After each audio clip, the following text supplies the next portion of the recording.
We operate the microCMA controller for the first time. We want to import the hardware properties file. So to do that, we'll open CMAP, and you notice you get this message that says the controller is not found. That's correct because we want to have the controller off at this point before we don't want to operate it until we get everything set up properly.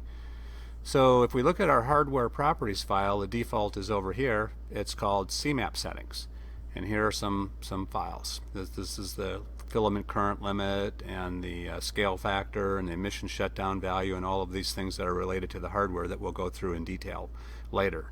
But for now, we just want to make sure they're set up correctly for your particular analyzer. So when we tested it at RBD, we saved the settings files. And what you'll want to do is you'll want to go to System,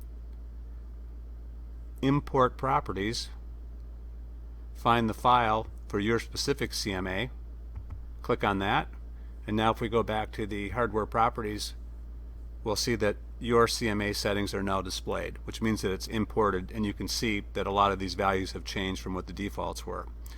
We'll go through, as part of the training, we'll show you what each of these hardware settings do and how to set them to the proper level, but at least now you have a starting point for your CMA to where things are going to be fairly close already.